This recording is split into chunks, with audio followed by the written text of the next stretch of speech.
the latest situation of Kotaku Australia being shut down, many would think that the video game industry had turned a page and turned a corner, and that we were making some serious progress when it comes to stopping the type of agenda-pushing narratives that have injected and fueled themselves with DEI propaganda in the video game industry.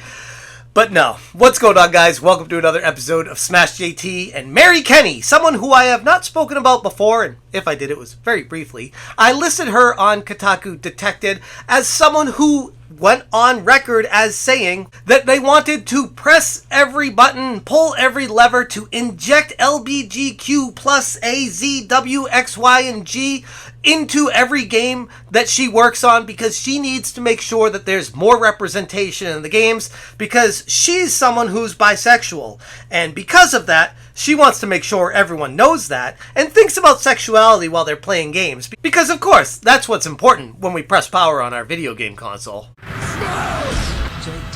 Hit that subscribe, give me a like, and check out SmashJT.com for the full article breaking down Mary Kenney and how I kind of felt like she was just a flame that would quickly burn out, flash in the pan of saying something really ridiculous and crazy, but not really having much impact in the games industry, and then realizing, oh, she works at Insomniac. Yikes, that's a big studio. Hopefully she said that other developers will hear it and be like, eesh, that's not what we want. That's not the direction the game industry is going.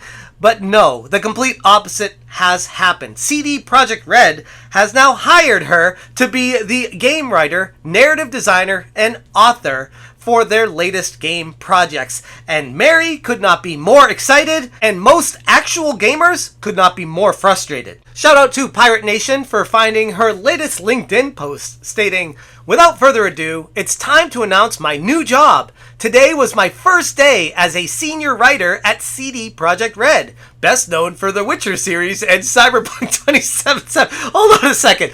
So she is proud of where she's working and telling everyone where she's working, but feels like people don't know what CD Projekt Red is known for. So she needs to explain that to them. That's like me saying, hey guys, it's my first day working at Nintendo.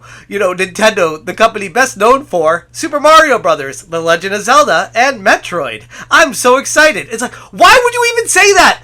Everyone knows what CD Projekt Red does. It's just that's how you can tell that this person is not a gamer. I can't wait to talk more about my project. I'm thrilled to be getting back into RPGs, and my team is talented, welcoming, and just flat out cool. Here's to a new adventure. So she takes the perspective of she's in charge, my team, like she's owning it, head honcho, my team, and we're excited about my new game that I'm working on. It's an RPG, and automatically, knowing what I know about this character in the video game industry, any excitement and interest in whatever project this is completely dies on the table immediately. While many would read this post and think on the surface it appears quite positive, the deeper implications of Kenney's career shift are cause for major concern among actual gamers in the industry. This is someone who openly desires to push LGBTQ+ and inject it into every project she touches, because representation is so important in modern day gaming for modern audiences. So tropes like that really do also have this harmful effect, and that's kind of all we got for years. Was just there is one type of bisexual character, and that's it, and they're often the butt of jokes, and that's all you get. And now we're more and more seeing characters that being bisexual is a big part of their life, but it's much more nuanced. It's much more discovering that they are in love with different people of different genders. It is just more honest, and I think that's because a lot of the writers and a lot of the actors are also identifying as bisexual now and can bring their own lived experience and say it's not just this one thing. It's adults trying to navigate relationships. That's what it is. And it is just as diverse as any other type of relationship. Some people are monogamous, some people are polyamorous, and there's no one way to be bisexual. So we're getting a lot more diversity of just what it means to be bisexual, to date as a bisexual person, to marry as a bisexual person. And that's great. It's really wonderful to see. Previous to working at CD Projekt Red, she was at Insomniac Games, working on Marvel's Wolverine, which nobody as far as I can tell, is the slightest bit interested and excited about, especially after they saw Jean Grey, but that's a whole nother story for another day. That's a game that initially on the surface, oh, I like that IP, I'm interested in it, and then you find out more of what's going on in the background of it, and you're like, nah, nope, I'll pass. I got a hell of a backlog to get to. In an interview with DualShockers previously, she expressed dismay over the GLAAD report highlighting the lack of LGBTQ plus characters in a video game. She said, "The GLAD report tells us something key. Games are a way for LGBTQ people to socialize, but it also tells us something heartbreaking, that LGBTQ gamers don't feel that developers are thinking of them when they design games." Great! Developers should be thinking about the games! Like, what the hell do they care about sexuality of the person playing the game? I feel like I'm going insane covering this stuff. But she continued, "There are so many LGBTQ developers, and we want what players want. To design experiences that tell the player we're here, we're important, and we belong. We want what our players want, what the players want." Like, injecting words into what she thinks the player base is to make them think, oh, this is normal, this is natural, this is what games should have, when in reality, it's anything but. That this is not okay, that it is not okay to treat bisexual people this way, and, you know, that we're just people trying our best as well to exist in this world, to exist in healthy relationships, whatever they end up looking like. So that is my hope, my dream, my wish. We've made strides, and I would love to continue to see us make strides in what does it look like for a bisexual person to be in healthy relationships, in unhealthy relationships, and all in between. We have many lived experiences. And you would think that's bad enough, but no, I need to recap her 12-part Twitter thread on how she talked about how Sweet Baby Inc. is a good company, and you, the people out there that are questioning them, and me covering them, are the problem, because we just don't understand how Sweet Baby Inc. is so good for the industry, with employees like Chris Kindred, who tried to call where I work to get me fired and make things up about me, calling me racist and all these things. This company, Sweet Baby Inc., that continued to employ him and doesn't speak out against those kind of actions, is the good guys in Mary's eye. Some of you don't seem to understand how narrative consulting on games works, but don't worry, I do. Yes, this is about Sweet Baby, because I've worked with that team, and they're one of the finest in the biz. Like, I don't know if I'm going to make it through all 12 of these, because holy crap, this is already cringe. Just because you are bisexual and you get along with these insane people at this company, you're trying to tell everyone else that they're wrong for calling their asses out. It starts with game dev has an idea. Maybe they already have an outline of their story and core gameplay loop. Maybe they've got a whole script and a playable build. Either way, something is missing. Could be any number of things. A character feels underbaked. Maybe a whole faction. The backstory of a map has weak sauce world building, and no one on the team has time to do the research and brainstorming to make it cool. Notice how they always go with these words like, oh, we need to make it cool, or create it for the modern audience. It's like a talented, quality writer, developer, designer would need none of this, because they alone would create a masterpiece. And you can't argue that, because it's been done, shown time and time again throughout the history of creating games that incredible experiences were already made, already out there, and people just want more of that. And this was all before any of these DEI firms that turned into mafias requesting money, and if they don't get it, then they get slandered by the nose ring mafia. Before all of that, there was actually a good game industry where people cared and poured their life into making an experience for gamers that people would just genuinely love for the love of the game, not because they cared about representation or bisexuality or any of these other weird things that they got going on, because apparently if you are bisexual, that needs to be in games and people need to be represented because of it. Even though I would argue, even some of my bisexual friends would argue, that this is not what a game is. They want a game with a good storyline that's fun to play. And they don't care about injecting sexuality into the game. Maybe the dev team has gotten a ton of notes from publishers, execs, on things that aren't working in the game. Maybe the notes are all internal. The team knows something is wrong, but not how to identify or fix it. Sounds like you have a people problem and that your company needs to actually hire good game developers. Not hire people like you that come in and ruin the experience that requires a DEI company to come in and ruin it even further because it's completely changed the narrative of what a game is supposed to be. Now let's start talking down to people because Mary is in the right from her high perch up top. This next part is key because some of you seem really confused. Narrative consultants do not get final say, and they don't override the core dev team and leads. It doesn't get into the game if we don't approve it, in all caps.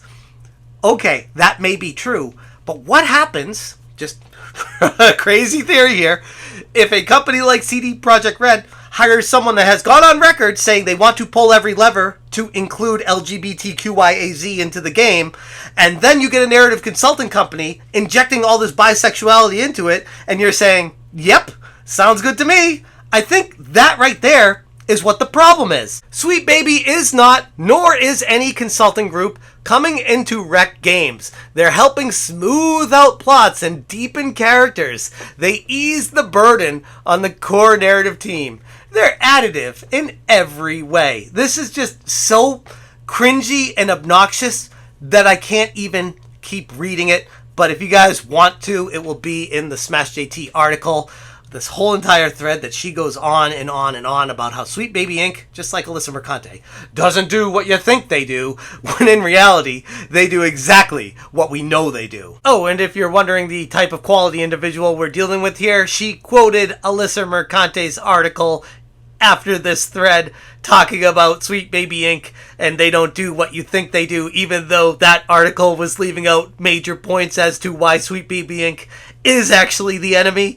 But yeah, she's using Alyssa Mercante as a source here. That should tell you all you need to know. So CD Projekt Red has hired Mary to be the narrative designer there. Congratulations, this is the same CD Projekt Red that was celebrating the Diversity Charter Award for their menstrual leave benefit.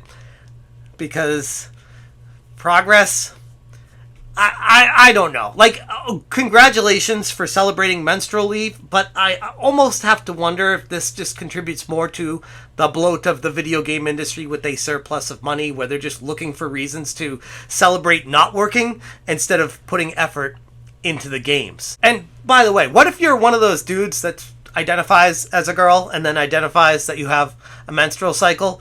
Could you theoretically take menstrual leave for that? I mean, this just opens up a can of worms in the modern era. I don't even want to go there. Kenney's arrival to CD Projekt Red signifies a shift that many real gamers fear. A continued move towards prioritizing social agendas over core gaming experiences. You know, that thing we keep talking about that's destroying the video game industry from the inside out.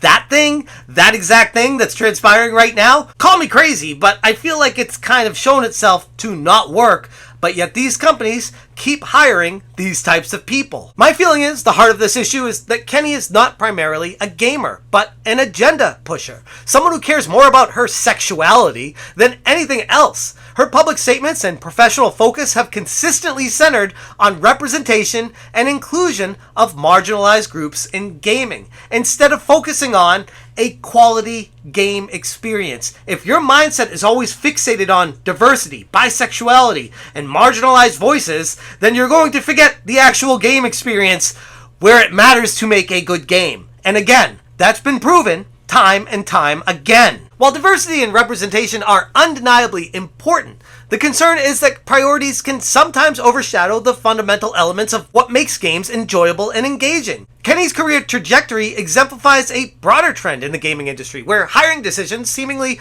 are more increasingly influenced by an individual's advocacy and social stance rather than their passion for gaming and storytelling. This shift is worrying for many gamers, those of us who fear that our beloved franchises might be altered or diluted to fit specific social narratives. is. And don't tell me you haven't seen it already happening, because it's literally everywhere right now. And it's blowing my mind that these game companies keep going down this road. It makes me wonder what else is going on behind the scenes that we don't know about. How much money from the ESG scores are these companies getting? How much payments are BlackRock and Vanguard giving them? Why do they keep going down these roads? The hiring of Kenney by CD Projekt Red speaks volumes for the current state of the industry. It suggests a growing willingness among many major game developers to align themselves with social and political causes at the expense of creative freedom and diversity of thought. Things that have been a bedrock for the gaming world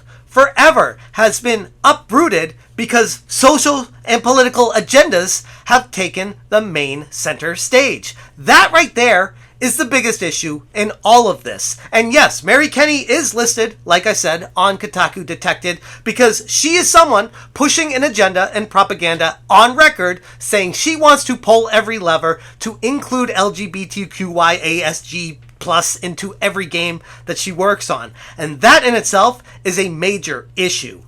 I'm going to leave it there. If you guys want more information, check out smashjt.com. I will link this article in the description below. If you appreciate what I'm doing and want to support the channel, please consider hitting that join button. Thank you guys so much for watching, and as always, you stay smashing. What I am hoping for is that we continue to see bisexual people who are married, are in polyamorous relationships, are in open marriages, are raising kids, are the cool aunt. You know, there are so many different ways that we exist in the world, and I would love to continue to see that going forward, and thoughtful discussions between different characters about it. Smash it,